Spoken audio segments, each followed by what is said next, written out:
এই বৈকুণ্ঠ ধামলৈ আহিছো কিয়? আমি ধন ঘটিবলৈ আহিছো ইয়াত। আপুনি ময়ো চাই হ'ব লাগিব। দেশৰ প্ৰধানমন্ত্ৰীজনো চাই হ'ব লাগিব। কোনোবাই নিন্দা কৰিব পাৰে, কোনোবাই সমালোচনা কৰিব পাৰে, কোনো ডাঙৰ কথা নহয়। কিন্তু সেইসকলৰ কথাত কাম নকৰিবা বুলি কৈছে।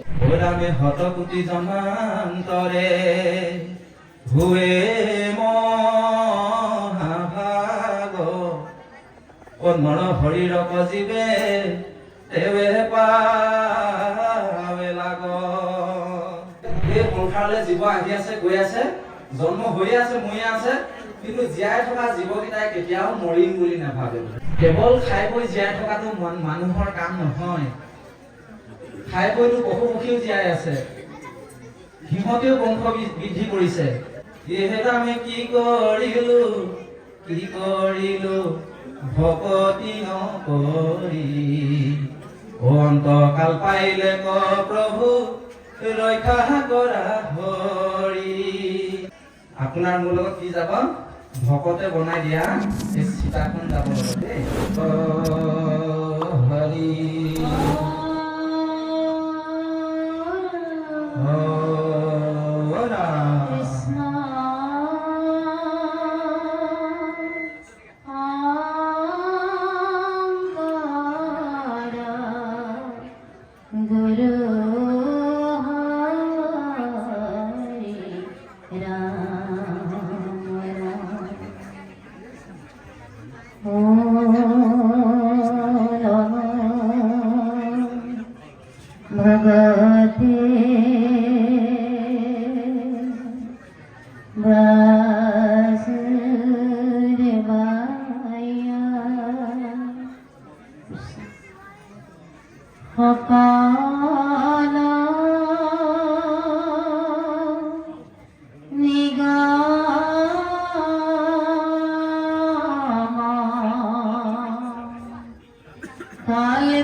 ৰাখত চতুৰ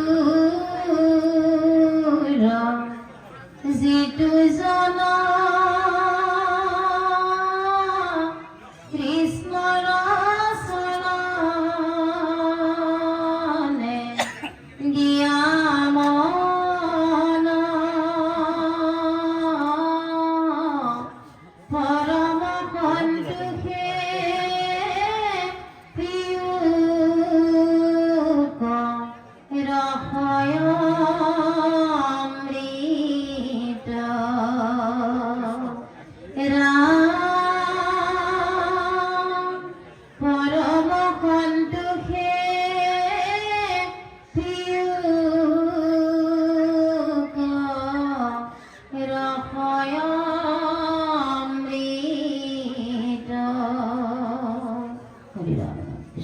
যিবিলাক সেৱা কৰ্ম, ভকতৰ যি দৰ্শন, এইবিলাক আকস্মিক নহয়, এইবিলাক হৈছে পূৰ্ব পৰিকল্পিত।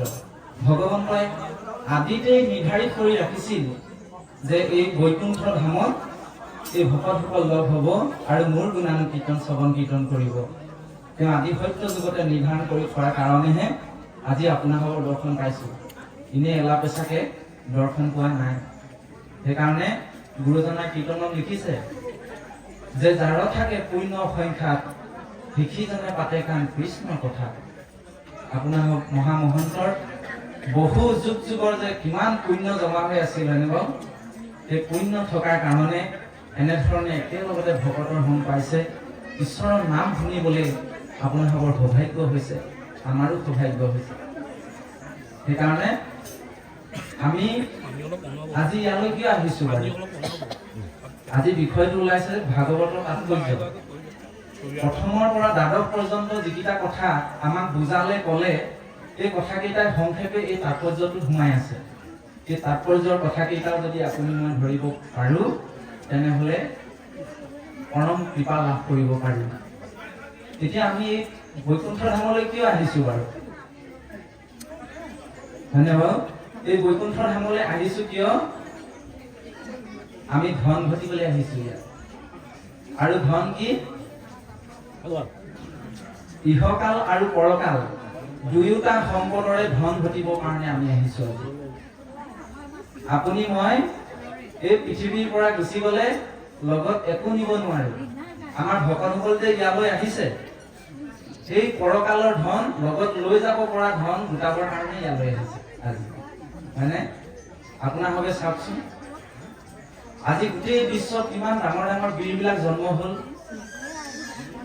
কোনোৱে দেশৰ কাৰণে ৰাজ্যৰ কাৰণে যুদ্ধ লাগি মৰি গ'ল। আলেকজেণ্ডাৰেও বোলে বিশ্ব জয় কৰিছিলে, কিন্তু লগত কিবা নিব পাৰিলেনে বাৰু? আপোনাৰ ভাৱে চিন্তা কৰকচোন। লগত কোনেও একো নিব পৰা নাই। সেইকাৰণে আমাৰ ভকতসকলে নাম বুলি ক'লে সদায় নেৰে। আজি শদিয়াৰ পৰাও আহিছে, ধুবুৰীৰ পৰাও আহিছে, অসমৰ ইমূৰৰ পৰা সিমূৰলৈ ভকতসকল ইয়াত উপস্থিত আছে। কিয়? কাৰণ এই হৰিনাম অকল পৰকালৰ ধনেই নহয়, দুয়োটা কালৰে ধন। ইহকালত যদি হৰিনাম ল'বলৈ আপোনালোকে আৰম্ভ কৰে বা ঈশ্বৰৰ নাম বস্তুক আশ্ৰয় কৰিবলৈ আৰম্ভ কৰে, তেতিয়া কি হ'ব? পৰমানন্দ আহিব বুলি কৈছে হৃদয়ত। সংসাৰৰ দুখ সুখবিলাকে আপোনাক মোক পীড়া কৰিব নোৱাৰিব, নামৰ ইমান শক্তি আছে। আৰু মৰিলে বোলে কি লাভ হ'ব? মৰিলে বোলেতো কোনেও দেখা নাপাওঁ, আমি বোলে বেলেগত নৰক বৈকুণ্ঠ আমি বোলে দেখাই নাই, হয়নে বাৰু? আমাৰ বহুত ভকতে এনেকৈ কয়, যি আছে বোলে ইয়াতে আছে, মৰাৰ পিছত বোলে একো নাই, হয়নে বাৰু? কিন্তু আমি এটা কথা ইয়াত বুজি ল'ব লাগিব। শাস্ত্ৰই কৈছে 84 লাখ যোনি জীৱ আছে এই পৃথিৱীত। আৰু বিজ্ঞানে কৈছে, আমাৰ এজন ব্ৰিটিছ বৈজ্ঞানিক নামটো ৰবাৰ্ট এম ষ্টাৰ্ণ, আপোনালোকে গুগলত ইউটিউবত চালে বিচাৰিলে পাব। তেখেতে পৰীক্ষা নিৰীক্ষা কৰি বিশ্বত 87 লাখ জীৱ আছে বুলি কৈছে। তাৰমানে শাস্ত্ৰই কোৱা আৰু বিজ্ঞানে কোৱাৰ মাজত বেছি ডিফাৰেঞ্চ নাই, কেইটামানৰহে ডিফাৰেঞ্চ আছে। তাৰমানে ইয়াৰ পৰা আপুনি মই কি বুজিব পাৰে? আজিকালি বিজ্ঞানক সকলোৱে বিশ্বাস কৰে নাই? বিজ্ঞানীয়ে প্ৰমাণ কৰি দিলে যে 87 লাখ জীৱ পৃথিৱীত আছে। তেতিয়াহ'লে আপুনি মই বিভিন্ন যোনিত জন্মগ্ৰহণ কৰি আহি এই মনুষ্য নামৰ শৰীৰটো ধাৰণ কৰিলোহি। এইটো কত পুণ্যৰ ফলত পাইছো নি? আৰু তাতো ভগৱন্তই কৈছে বামন অৱতাৰত, হে ব্ৰহ্মা, এই মনুষ্য নামৰ শৰীৰটো পোৱাটো ইমান সহজ কথা নহয়। মোৰ বিশেষ কৃপাৰ ফলতহে মনুষ্য শৰীৰ পায়। সেই মনুষ্য শৰীৰটো সাৰ্থক কৰিবৰ কাৰণে আজি ভকতসকল আহিছে দেই। আৰু ভগৱন্তই আৰু এটি কথা কৈ দিলে, হে ব্ৰহ্মা, মনুষ্য শৰীৰটো পুণ্য ফলত পায় সঁচা কথা, কিন্তু তাতোতকৈ এটা ডাঙৰ সত্য হ'ল যে মোৰ বিশেষ কৃপাৰ ফলতহে আকৌ মোক ভকতি কৰিব পাৰে বুলি কৈছে, হয়নে বাৰু? ভোলামে হতকোটি জন্মান্তৰে ভুৱে মহাভাগ নৰ শৰীৰক জীৱে তেৱে পাৱে লাগ। হে ৰামে তাত যেবে মোৰ দয়া ভৈলা যা প্ৰতি অহিজনে কৰিব পাৰে আমাত ভকতি। চাওকচোন, এই আমাৰ অধমৰ মুখৰ বাণী নহয়, ইয়াত স্বয়ং প্ৰভু ভগৱন্তই কৈছে যে কত পুণ্যৰ ফলত এই বস্তুবিলাক পায়। সেইকাৰণে আমাৰ ভকতসকল যে ইয়ালৈ আজি একগোট হৈছে, এই পৰকালৰ ধন হৰিনাম গোটাবৰ কাৰণে ইয়ালৈ আহিছে, হয়নে বাৰু? আপোনাৰ ভাৱে এটা কথা জানি দুখ লাগিব, আমাৰ ভকতসকলে মায়া সংসাৰ বুলি কিয় কয়? দহুবন কাটি কৰি হলেও এই নামলৈ যে আহে, কিয় আহে? ইয়াৰ এটা বৰ সুন্দৰ দৰ্শন আছে। বহুত পুৰণা এটা টোকাৰী গীত আমাৰ মনলৈ আহিছে। টোকাৰী গীতটোৰ মাধ্যমেৰে আপোনাৰ মোৰ জীৱনটো অকণমান আলোচনা কৰিব বিচৰা হৈছে। আমি আপোনাৰ সৈতে বা এই জগতত জীয়াই থকা জীৱবিলাকে অন্ন বস্ত্ৰ আৰু বাসস্থান এই তিনি বস্তুৰ মাজতে সোমাই আছে হয়নে বাৰু আৰু সিহঁতৰো আহাৰ নিদ্ৰা ভয় আৰু মৈথুন এই চাৰি বস্তুৰ মাজত জীৱবিলাক বৰ্তি আছে তাৰমানে সকলোৱে খাই বৈ জীয়াই আছে এই পৃথিৱীত কিন্তু খাই বৈ জীয়াই থকাটো মনুষ্য নামৰ জীৱটোৰ কেৱল কাম নহয় হয়নে বাৰু কৃষ্ণ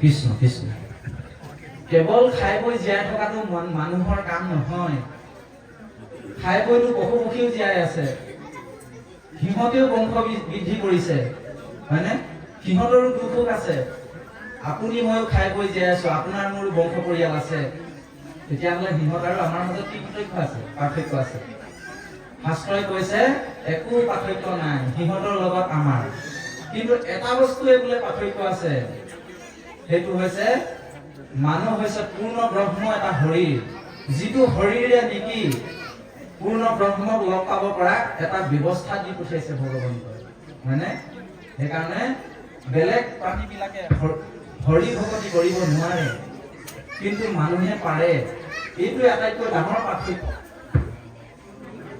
সেইকাৰণে আমাক কোৱা হৈছে যে হে নৰসকল ধৰ্মে নহীনা অসুৰি সমানা ধৰ্ম নজনা মানুহ ধৰ্ম নাইকিয়া মানুহ অসুৰৰ লগত তুলনা কৰিছে একো পাৰ্থক্য নাই হয়নে নহয় এটা মাত্ৰ পাৰ্থক্য আছে সেইটো হৈছে বোলে পুষ্য বিহীনা নেগুডালহে নাথাকে বোলে কিন্তু বাকী সকলো কৰ্ম একেই সেইকাৰণে আমাক কৈছে অকল খুৱাই বোৱাই যদি জীৱনটো অকল তাৰ মাজতে পাৰ কৰি দিব বিচাৰো তেতিয়াহ'লে আমি পৰলোকত কান্দিব লাগিব হয়নে যিহেতু আমি কি কৰিলো ভকতি নকৰি অন্তকাল পাইলে ক প্ৰভু ৰক্ষা কৰা হৰি অন্তকালে আপুনি মই নিজক কিন্তু দুখিব লাগিব মানে মানুহৰ হৰিটো দ্বিতীয়বাৰ নেপাওঁ গুৰুজনাই প্ৰথম স্কন্ধতে সেইকাৰণে কৈছে হে নৰসকল তোমালোকে এই মনুষ্য হৰিটো বৃথা নকৰিবা হেন জানি ভকতিত তেজিৱালা আৰু ৰতি মনুষ্য হইবা এৰাই পোৱা হয়নে আৰু যে মানুহৰ হৰি পাম আশা নাই খুজে প্ৰতি অপৰাধ কৰিছো পদে পদে অপৰাধ কৰিছো হয়নে বাৰু না ভুক্তম ক্ষতে কৰ্ম কল্পকৌতি শ্ৰতেপি অৱশ্যমেব ভুক্তৈবম কৃতঃ কৰ্ম শুভাশুভম আপুনি মই বেয়া আৰু ভাল কৰ্মৰ ফল ভুগিব লাগিবই এই পৃথিৱীত ইয়াৰ পৰা কোনো বাচি যোৱা নাই ও 12 বৈষ্ণৱৰ এজন ভীষ্মই ইয়াৰ পৰা বাচি যোৱা নাই কৰ্মফলৰ পৰা হয়নে বাৰু ও আপুনি মই কোন দুখে দিন মোলা তেতিয়াহ'লে সেইকাৰণে কৈছে হে নৰসকল লগত একো বস্তু নিব নোৱাৰা কোন কাৰ কেতিয়া হাৰথি হয় অকণমান আলোচনা কৰিব নোৱাৰা নহয়নে হে ৰামে বুজিখো কাল হাৰথি হৰি ভগৱন্ত ও যৌৱন কাল হাৰথি ভাৰ্যা হাৰথিবিলাক সলনি হৈ আহি আছে দেই ও বৃদ্ধ কাল হাৰথি লাকুতি বিচনা ও মৃত্যু কাল হাৰথি সীতা হয়নে আপোনাৰ মোৰ লগত কি যাব ভকতে বনাই দিয়া এই সীতাখন যাব লগত দেই আৰু লগত কি যাব হে ৰাম ৰামে দিহিন্দু দিন কৰি ও সময় যাব বাগৰি গৈছে নাই বাৰু সময় আজি 10 বছৰ কাইলৈ 20 বছৰ পৰহিলে 30 বছৰ গৈ আছে নহয় ও আহিব হে সীতাৰে ও সকলোকে নিব গৈ চাৰি দিয়ে কান্ধত লৈ হব দেহা মাটিতে দিলি হয়নে ও দেশৰ প্ৰধানমন্ত্ৰীজনকো চাৰিজনে নিব আৰু হাজিৰা কৰি খোৱা জনকো চাৰিজনে নিব সেইকাৰণে গুৰুজনাই কীৰ্তনটো লিখিছে যতেক দেখা খোজ সমুদায় হস্তিৰ খোজত লুকায় হয়নে বাৰু বিশ্বত যিমান ডাঙৰ ডাঙৰ প্ৰাণী আছে জীৱ জন্তুৰ খোজবিলাক হাতীৰ খোজত লুকায় এহি মতে যত বিশ্ব সমস্ত কৃষ্ণতে হবে যাই অস্ত হয়নে বাৰু ভগৱন্ত বস্তুত এনেও এদিন লীন যাব লাগিবই আমি সকলো কোনো ইয়াত স্থায়ী নহয় সেইকাৰণে আমাক কৈছে যে সেই দিনটো নিশ্চয় এদিন আহিব আৰু সকলোকে শ্মশানলৈ লৈ যাব ৰাম নাম সত্য হে বুলি কয় হয়নে বাৰু আপুনি ময়ো চাই হ'ব লাগিব দেশৰ প্ৰধানমন্ত্ৰীজনো চাই হ'ব লাগিব সেইকাৰণে আমাৰ ভকতে নাম বুলি ক'লে ৰৈ নাথাকে দেই তাৰপিছত এতিয়া চাওঁ আহক হে ৰাম যাবৰ ৰেহেকাবোৰ ওজাপতে ৰহিব বহুত কষ্ট কৰি পেলাই বাকচৰ কাপোৰ ধুনীয়া ধুনীয়া কাপোৰ জমা কৰি ৰাখিছো নহয় জাপৰ কাপোৰ জাপতে ৰহিব হয়নে গেহেনা যায় কোনো জন পথৰে সাৰথি পাপ পুণ্য মাত্ৰ জানি থবা মনুষ্যগণ মনুষ্যসকল জানি থোৱা লিখি থোৱা পাপ পুণ্যৰ দুটি মাথোন টোপোলা ভৰাই লৈ যাবই লাগিব এদিন যমৰ ঘৰলৈ হয়নে বাৰু এই দুটা বস্তুহে আপুনি মই লগত নিব পাৰিম বুলি কৈছে সেইকাৰণে আমাৰ ভকতসকলে আজি কি দুটা বাঢ়িছে নাম কৰ্ম ধন হয়নে মোকে কিনা প্ৰভু মোকে কিনা আন ধন নলাগয় নাম ধন বিনা এই নাম ধন ঘটিবৰ কাৰণে ভকতসকল আজি ভদিয়াৰ পৰা ধুবুৰী লৈ এই বৈকুণ্ঠ ধামলৈ আহিছে হয়নে বাৰু সেইকাৰণে আমি এই বিষয়বিলাক গভীৰভাৱে ল'ব লাগে কেৱল ভগৱন্তই আমাক পঠিয়াইছে কি কাৰণে যে হে জীৱসকল তোমালোক যোৱা নৰ নৌকাখন দিছো শুদ্ধ হৈ পেলাই পুনৰ মোৰ ধামলৈ ঘূৰি আহা হয়নে বাৰু এই ব্যৱস্থাটোৰ কাৰণে আমাক মনুষ্য কৰি দিছে হে ৰাম মায়াময় সংসাৰত মানুহৰ জনম দি যেহেন পশুপাতৰ পানী এদিন নহয় এদিন যাবগৈ লাগিব হল নিয়তিৰ বাণী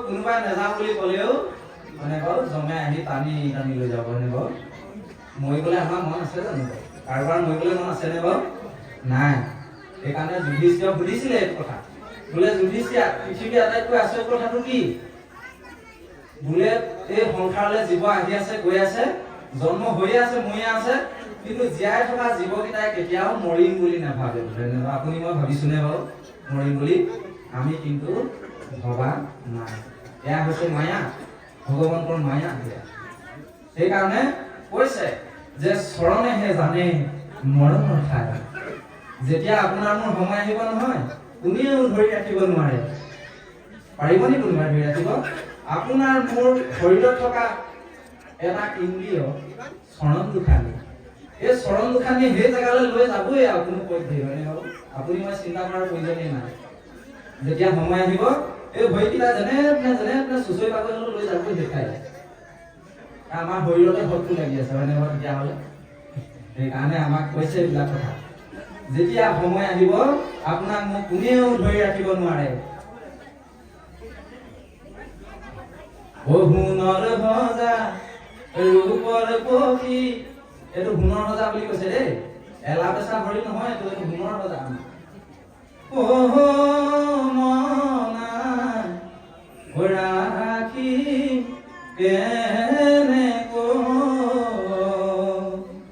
সময় হলে ঘূৰি যাব নিজৰ সময় হলে নিজৰ বাহলে ঘূৰি গুচি যাব কোনো কাৰো ইয়াত কোনেও ধৰি ৰাখিব নোৱাৰে সেইকাৰণে আমাক কি বুলি কৈছে পিছত হে নৰসকল মনুষ্য শৰীৰটো একেবাৰে খন্তেকীয়া হে ৰাম জীৱনে দিনীয়া ও জীবন দুদিনীয়া ও মন ভাই এই জীৱনৰ ভৰসা নাই আছে নেকি এই জীৱনটো ভৰসা ও এই দেহৰ ভৰসা নাই আমি আজি গাড়ীখন লৈ আহিছো বাইকখন লৈ আহিছো আৰু ঘৰত ঘূৰি পাওঁগে নাই কোনোবাই ক'ব পাৰিব গেৰাণ্টি দিব পাৰিব কোনোবাই হে কালি পৰহি বাংলাদেশত কিমান ডাঙৰ ঘটনা ঘটি গ'ল হয়নে 23 গৰাকী একেলগতে পানীত ডুবি মৃত্যু হ'ল তেওঁলোকে বাৰু আশা কৰিছিলে নহয় ঘৰ পামগে বুলি পালেগে জানো নাই গতিকে আপোনাৰ মোৰ জীৱনটো তেনেকুৱা খন্তেকীয়া সেইকাৰণে শংকৰ গুৰুজনাই কীৰ্তনত লিখিছে হে নৰসকল মানুহৰ শৰীৰটো একেবাৰে খন্তেকীয়া এই আছে এই নাই হয়নে বাৰু সেইকাৰণে আমাক প্ৰাৰ্থনা কৰিছে তেওঁ নিজেই ভগৱন্তৰ অংশ বনাই হৈও আমাক কাকুতি মিনতি কৰি প্ৰাৰ্থনা কৰি কীৰ্তনত কি বুলি লিখিছে দেহেও আমাৰ চকু পানী ওলায় ও শুনা ঘৰ বজন শংকৰে কহে ও চিৰকালৈতো দেহা নৰহে ও হাতে বাটে কৈত মিলৈ মৰণ সদায়ে নেৰিবা হৰি চৰণ হে নৰসকল ক'ত হাতে বাটে মৃত্যু আছে ক'ব নোৱাৰি সেইকাৰণে সদায় হৰি চৰণ নেৰিবা ভগৱন্তৰ নামক নেৰিবা সেইকাৰণে আমাৰ ভকতসকলে কেলে নাম নেৰিবা হয়নে আমাক হাঁহে আজি তাৰিখত বহুতে বোলে এইজনৰ এইটো বয়সতে কিহে জানো মদ ধৰিলে নেকি ভাগৱতে এনেকে কয় আমাক দেই হাঁহে আমাক বহুতে কিন্তু তেৰাসকলে নাজানে এইবিলাক কথা আচলতে এইটো দুখ কৰিও লাভ নহ'ব হয়নে তেওঁলোকে সদায় জীয়াই থাকিম বুলি ভাবিছে সেইটো কাৰণে তেওঁলোকৰ মনত এই চিন্তাবিলাক আহিছে সেইকাৰণে আমাক কৈছে গুৰুজনাই পুনৰ হে নৰসকল ভগৱন্তক যদি কোনোবাই ভজনা কৰিব পাৰে ভক্তি কৰিব পাৰে প্ৰহ্লাদৰ জীৱনটো কেনেকুৱা আছিলে আপোনালোকে চিন্তা কৰকচোন হে কিমান কাঁইটৰ মাজত অসুৰ কুলত য'ত নেকি ভকতি ভয়তো নাই হয়নে বাৰু সেই অসুৰ কুলত জন্ম হৈ পেলাই কাঁইটৰ মাজত থাকি এজন বৈষ্ণৱ হ'ল প্ৰহ্লাদ আপুনি ময়ো তেনেধৰণে কিন্তু ভগৱন্তৰ কাৰণে ত্যাগ কৰিব পাৰিব লাগিব গুৰুজনাই সেইকাৰণে কীৰ্তনত পুনৰ কৈছে যে কোনোবাই নিন্দা কৰিব পাৰে কোনোবাই সমালোচনা কৰিব পাৰে কোনো ডাঙৰ কথা নহয় কিন্তু সেইসকলৰ কথাত কাম নকৰিবা বুলি কৈছে হে ৰামে কলিৰ ধৰ্ম হৰি নাম জানা ও পাপীৰ নিন্দা নেৰিবা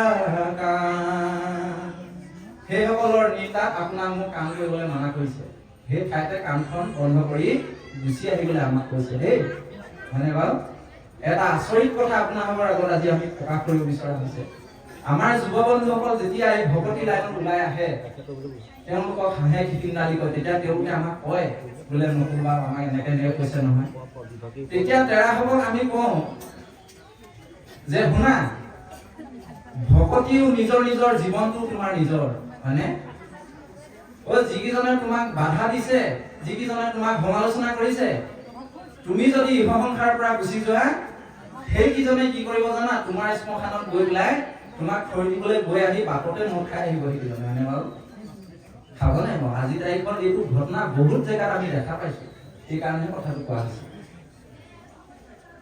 আপুনি মই গুচি গ'লে তেওঁলোকৰ একো ক্ষতি নহয় কিবা ক্ষতি হ'ব নি একো ক্ষতি নহয় কিন্তু আপুনি মই তেৰাসকলৰ কথা শুনি যদি ভকতি নকৰাকৈ থাকো তেতিয়াহ'লে এই কৈছে নহয় পাপ পুণ্যৰ দুটা টোপোলা যেতিয়া পুণ্য নামৰ টোপোলাটোৰ তুলনাত পাপৰ তুলনাটো গধুৰ ওজন বেছি হ'ব যোৱা আকৌ সেই 84 লক্ষ জনীত ভ্ৰমণ কৰি থাকা গছ গছনি চৰাই চিৰিকটি হয়নে মাছ কাছ কীট পতংগ কিমান যে জনী ভ্ৰমণ কৰিব লাগিব আপুনি মই হিচাপ নাই এই পৰম সত্যটোক আপুনি মই হৃদয়ত ধাৰণ কৰি ল'ব লাগে তেতিয়া কিন্তু আপোনাৰ মোৰ প্ৰভুৰ চৰণত সদায় ৰতি আৰু মতি থাকিবই 100%।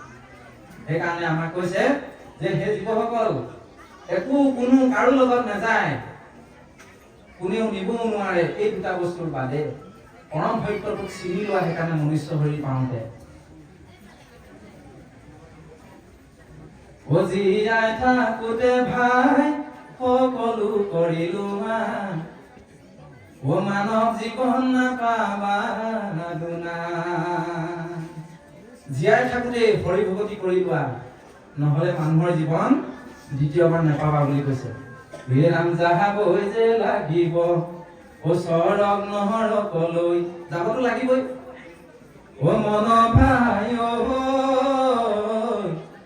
মায়াময় সংসাৰৰ পৰা আজি জুবিনা গুচি গ'ল সকলোৱে এতিয়াও কান্দি আছে মানে কিন্তু যাবতো লাগিবই এতিয়া জানো কোনোবা ইমান কান্দিছে পুতিছে ইমান মানুহে প্ৰাৰ্থনা কৰিছে বিচাৰিছে আৰু তেওঁ জানিব ঘূৰি আহিছেনে বাৰু নাই অহা ঠিক তেনেকে ধৰণে আপুনি ময়ো গুচি গ'লে পুনৰ ঘূৰি আহিব নোৱাৰো আৰু আপোনাক কোনেও বিচাৰি নাপায় এই সংসাৰত মাটি এই ঘৰ সকলো হব পৰ জানি হৰি ভকতি কৰা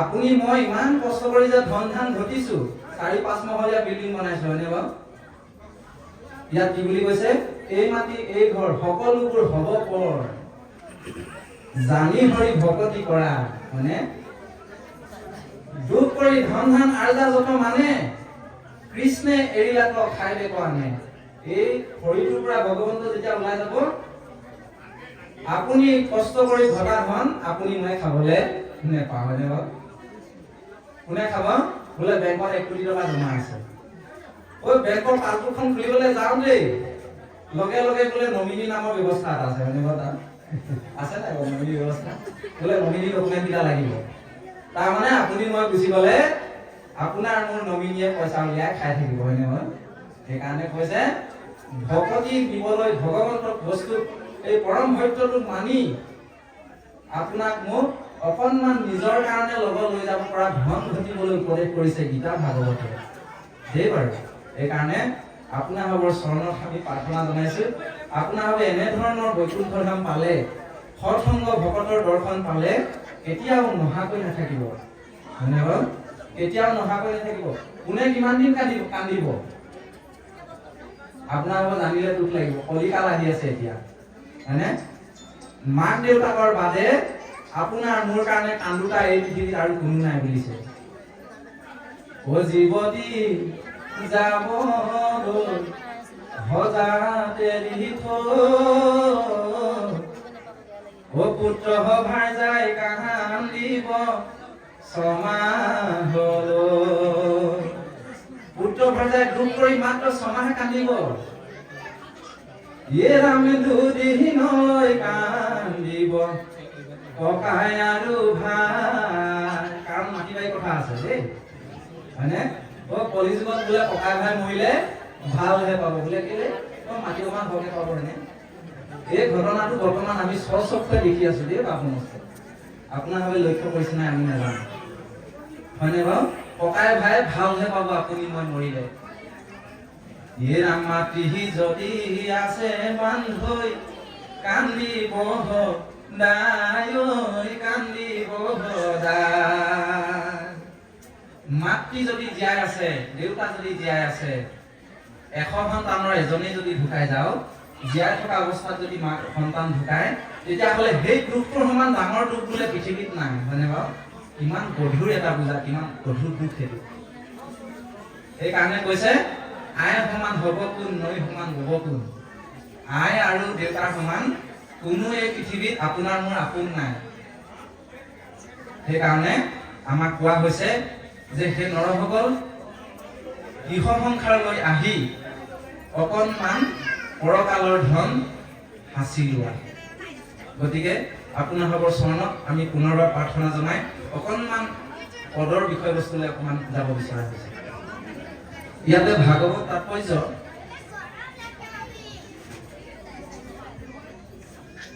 ইয়াতে প্ৰথমটি লক্ষণৰ কথাটোৱে ক'লে যে পৰে বা পিছলে যদি বা সোধায়ে কৃষ্ণাই পীড়িত ভূঞা নমো হৰি বুলি ডাকি উচ্চ কৰি মাধৱৰ নাম লৈয়া আপোনাক মোক এটি প্ৰাৰ্থনা জনাইছে আপুনি মই অনবৰতে ভগৱন্তৰ নাম উচ্চাৰণ আৰু হৃদয়ত মথন কৰি থাকিবৰ কাৰণে উপদেশ কৰিছে দেই। ইয়াতে কৈছে যিকোনো পৰে বা পিছলে যদি বা সোধায় ভোকে তৃষ্ণাই সুখে দুখে সকলো সময়তে ভগৱন্তৰ নামক আশ্ৰয় কৰিবলৈ কৈছে দেই। কাৰণ কিয় জানে?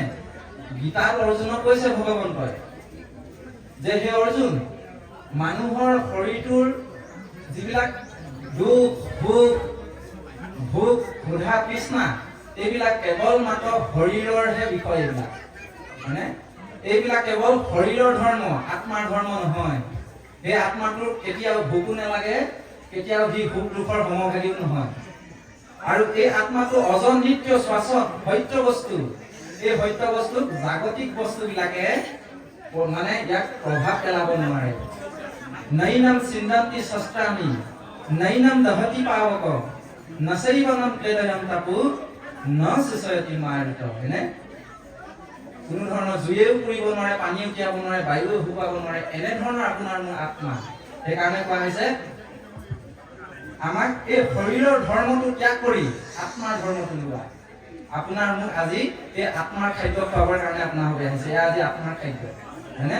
এই আত্মাৰ খাদ্যটোক আপুনি মই মাজে সময়ে পাব লাগিব। সেইকাৰণে ইয়াত কৈছে যিকোনো সময়তে ঈশ্বৰৰ নাম ল'বা। আজি প্ৰতিবাদ জনাই এই গুৰু গৃহভাগী হয়নে ইয়াত প্ৰতিষ্ঠা কৰিলে।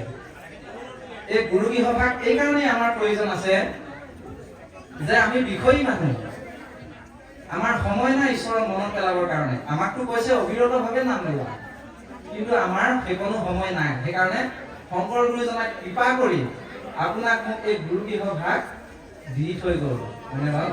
আৰু কিয় দিলে? এই গুৰু গৃহভাগ যদি চোতালৰ মুখতে থাকে, বিষয়ৰ মাজত থাকি হ'লেও মনত পৰিবই যাওঁতে কৃষ্ণ বুলি কৈ যাব পাৰিম, নহয়নে বাৰু? হয় নহয়? আৰু সেইটোৱেই আমাক কৈছে পুৱা গধূলি আমাৰ গৃহভাগ বৈকুণ্ঠ কৰি ৰাখিব পাৰিব লাগিব। এতিয়া বৈকুণ্ঠ কেনেকৈ কৰিম? এই নামঘৰক যে আমি পবিত্ৰ বুলি কওঁ, কিয় পবিত্ৰ বুলি কওঁ? কাৰণ এই নামঘৰত পুৱা গধূলি সদায় ভকতসকলে ঈশ্বৰৰ নাম কীৰ্তন কৰি গুৰু আসন চৈতন্য কৰি ৰাখে। সেইকাৰণে সেই ঠাইত নাম বস্তু প্ৰকাশ হৈ থকাৰ কাৰণে পবিত্ৰ ঠাই। তেতিয়াহ'লে আপোনাৰ মোৰ গৃহভাগত যদি এই নাম বস্তু সদায় নাথাকে, তেতিয়াহ'লে আপোনাৰ মোৰ গৃহভাগ পবিত্ৰ হ'বনে বাৰু? কেতিয়াও নহ'ব। সেইকাৰণে আমাক কৈছে জয়ছ ভাৰজা গৃহে নাস্তি সাধিসা পুণ্য চাৰিতা অৰণ্যম তৃণ গন্তব্যম যথা অৰণ্যম তথা গৃহম। যিখন ঘৰত পুৱা গধূলি ঈশ্বৰৰ উপাসনা নহয়, মোবাইল চাই টিভি চাই সময় কটায়, বিষয় কথা পৰচৰ্চা পৰনিন্দা কৰি সময় কটায়, সেই ঘৰখন কি ঘৰ নহয়, গৃহ নহয়, অৰণ্যম তৃণ। সেইখন ঘৰ অৰণ্য বুলি কৈছে, হাবি বুলি কৈছে। চাওকচোন, এতিয়া আপুনি মই নিজকে সুধিব লাগে আমাৰ ঘৰখন হাবি হৈ আছে নে গৃহ হৈ আছে দেই। এই ব্যৱস্থাটো সেইকাৰণে আমাক লাগে। আৰু তাতোতকৈ এটা সৰল উপায় দিলে কি যে সেই জীৱসকল গোটেই দিনটো অনবৰতে নাম স্মৰণ কৰিব নোৱাৰিলেও দুবাৰ হ'লেও লবাই নাম, ঈশ্বৰৰ নাম, হয়নে? এ ৰামে নাম লবা দুবেলি পুৱা আৰু গধূলি। গুৰু গৃহভাগ থাকিলে অন্ততঃ পুৱা আৰু গধূলি সোমাবই লাগিব, হয়নে? তাৰ পৰা অকণমান হ'লেতো ভকতি হ'ব আমাৰ। অশুদ্ধ চিতে নাম ল'লে মন হ'ব মুকলি। শুদ্ধ চিত্তে যদি আমি ঈশ্বৰৰ নাম আশ্ৰয় কৰোঁ, আপোনাৰ মোৰ মনটো পবিত্ৰ আৰু নিৰ্মল হৈ পৰিব, হয়নে বাৰু? সেইকাৰণে আমাক কৈছে যে যিকোনো সময়তে ঈশ্বৰৰ নাম বস্তু ইয়াত লোৱা। আৰু কেনেকৈ ল'বলৈ কৈছে? নমো হৰি বুলি বাকী উচ্চ কৰি মাধৱৰ নামলৈ আহ। আপুনি মই কীৰ্তন কৰিলে উচ্চ কণ্ঠেৰে, মন খোলা, তাৰমানে কণ্ঠটো খোলাকে আমাক গাবলৈ কৈছে। ইয়াত উচ্চ বাকী বুলি। আৰু প্ৰতিটো ভাগৱতৰ পদে পদে শেষত কি বুলি কৈছে গুৰুজনাই? মনে মনে বোলা ৰাম নাম বুলি কৈছে নেকি? নাই কোৱা। বাকী বোলা ৰাম নাম, হয়নে? উচ্চ কৰি ঈশ্বৰৰ নাম ল'বলৈ কৈছে। উচ্চ কৰি নাম ল'লে আপোনাৰ মোৰ মানে হৃদয়ত পৰমানন্দ আহিব। সেইটো ইয়াৰ দৰ্শন আছে। এতে কতে তাৰ যতে ক পাতে ক অনেক কোটি জন্মৰ তাতে লাগে জুই পুৰি ভস্ম হৈ শুৱে শুদ্ধ হবে ন, হয়নে? আপোনাৰ মোৰ বহু জন্মৰ পাপো যদি জমা হৈ আছে, সেই পাপ ক্ষণেকতে নাশ হ'বলৈ আৰম্ভ কৰে বুলি কৈছে। কোনে? এই ঈশ্বৰৰ নামে। হৰিনাম শুকান পাপ শুকান বন, পাপক শুকান বনৰ লগত তুলনা কৰিছে। ক্ষণেকতে দহি কৰে চন ঈশ্বৰৰ নাম বস্তুক আশ্ৰয় কৰিলে সেই পাপবিলাক ইমান খন্তেকতে জ্বলি ভস্ম কৰি নাইকিয়া কৰি দিব আপুনি মই ক'বই নোৱাৰিম বোলে প্ৰমাণটো কি হয়নে প্ৰমাণটো এইটোৱেই আপোনালোকে চাবচোন যেতিয়া অনবৰতে কণ্টিনিউৱাছলি আপোনাৰ হবে ভাগৱত কথা যদি শুনিবলৈ আৰম্ভ কৰে কীৰ্তন কৰিবলৈ আৰম্ভ কৰে ভকতৰ সংগলৈ যদি আৰম্ভ কৰে তেতিয়া কি হ'ব জানে ক'ত দৈসু নিচিনা আৰু ৰত্নাকৰ নিচিনা এজন দৈসু পৰম এজন ভকতলৈ ৰূপান্তৰ হ'ব পাৰে হয়নে বাৰু এইবিলাক হৈছে নামৰ মহিমা গতিকে আপুনি মই কি নোৱাৰিম নেকি আপুনি ময়ো পাৰিম সেইকাৰণে আমি বহুত জেগাত গ'লে এনেকুৱা ধৰণৰ আমাৰ ভকতসকলে বহুতক লগ পাওঁ তেওঁলোকে নিজেই স্বীকাৰ কৰে বোলে বাপ আমি এটা সময়ত বহুত দৈসু আছিলোঁ হয়নে বাৰু এতিয়া ভাগৱতে মোৰ জীৱনত অমূল্য পৰিৱৰ্তন আনি দিলে আৰু ইয়াৰ উত্তৰটো লিখি দিলে ঘোষাত ঘোষা শাস্ত্ৰত মাধৱ পুৰুষে কি বুলি লিখিছে যে আপুনি মই ঈশ্বৰৰ নাম বস্তুক আশ্ৰয় কৰিলে ইমানে পবিত্ৰ আৰু নিৰ্মল হৈ পৰিব ইমানে আমাৰ হৃদয়খন মানে সুন্দৰ হৈ পৰিব তেওঁ ঘোষা শাস্ত্ৰত লিখিছে যে ভগৱানৰ নাম বস্তুক আশ্ৰয় কৰিলে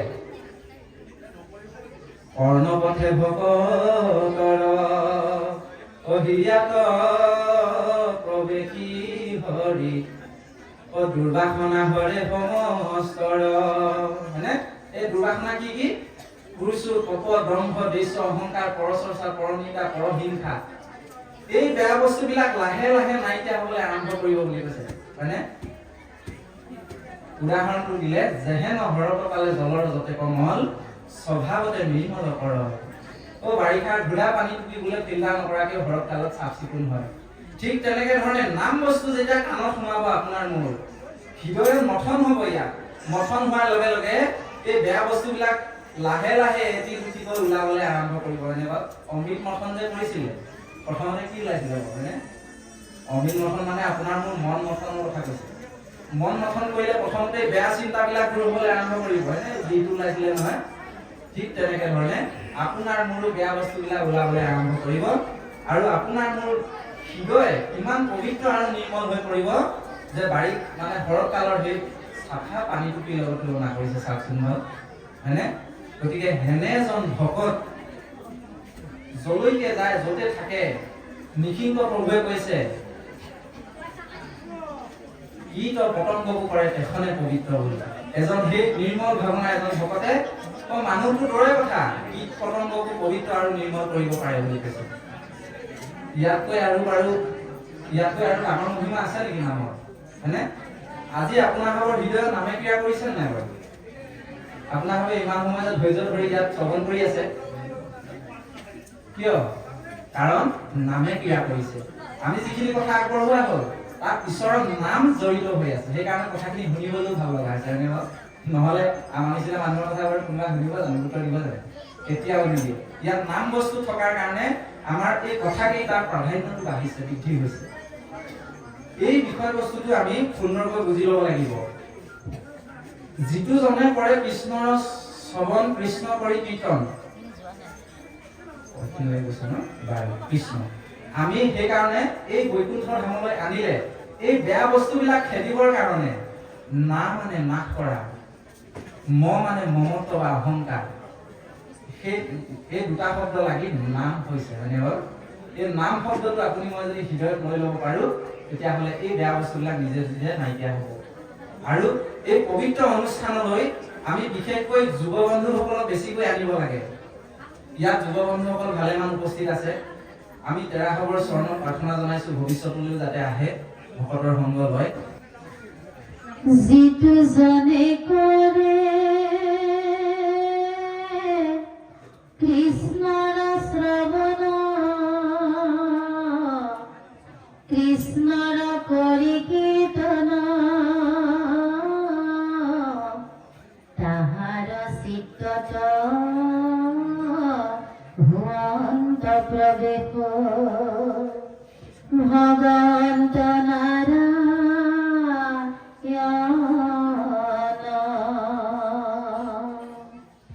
এতেকে পাতে পলাই তাৰাজনা হুইজৰ আগে আন্ধা লাগে যেন উৰুৱাই নাথাকে মেঘ